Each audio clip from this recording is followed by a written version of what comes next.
Batman Beyond is one of the most iconic variants of Batman, period.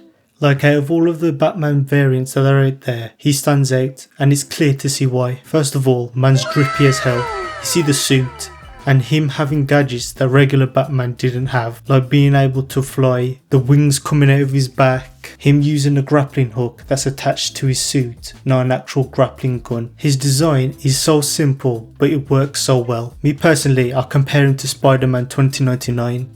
They both have that futuristic aesthetic that we all love. Also, the story of Terry McGinnis picking up the mantle of Batman was something that we never saw before. I mean, we saw Azrael become Batman, but I mean like a young kid being Batman that had never been done before. It's similar to Miles Morales with Peter Parker. We see an old Bruce Wayne taking in a young Terry McGinnis, teaching him what it means to become Batman. And we get to see a different side of Bruce Wayne that we normally don't see. A Bruce Wayne that's out of the game, but still wanting to help people. And we see Terry McGinnis struggle with being a teenager and balancing his superhero life. And not only do we see a futuristic Batman, but we get to see a futuristic Gotham. It's cool how they mix the futuristic aesthetic but still manage to keep that gothic look. So imagine my surprise when I find out that the animators of Into the Spider-Verse pitched a movie to Warner Bros. And DC, the same Spider-Verse that had beautiful animation, epic storytelling and innovated animation as a whole.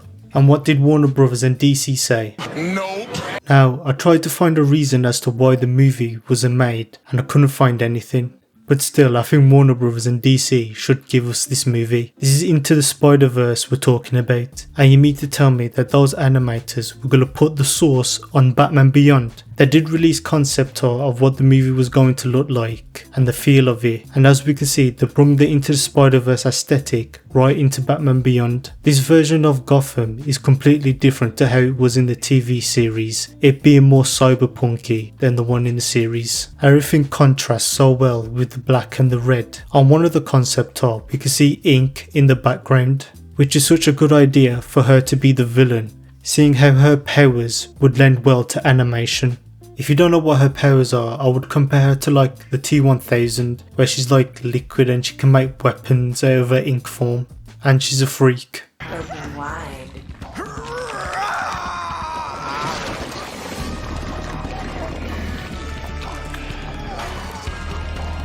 Hey yo, what the fuck? I don't know if she would have been the main villain of the movie or if there would have been some other villains, but I could see her being the main villain and it would bring attention to her character to the general audience that haven't watched the series. Speaking of the general audience, I think this movie would have done so well. Similar to how the Spider-Verse movies made Miles Morales popular, I think this movie would have done the same with Terry McGinnis, making his version of Batman stand out, and it would have made fans want more from his character. But getting back to the concept art, as you can see in this one, you can see ice chemicals in the corner. I don't know if that would have played a significant role in the movie, but the aesthetic really gives me cyberpunk vibes and Blade Runner. In fact, it wouldn't surprise me if the animators was inspired by Blade Runner and decided to fuse Gotham with that aesthetic. I just don't understand why Warner Bros. And DC would say no to this project. They said that there's absolutely no way that they could do this, and I'm like, why? But maybe now that James Gunn is running DC, maybe he will greenlight the movie. Please James, I'm begging you. We already know we're getting an animated movie with Jason Todd and Dick Grayson as a dynamic duo, so maybe if that movie does well, James Gunn will greenlight this movie.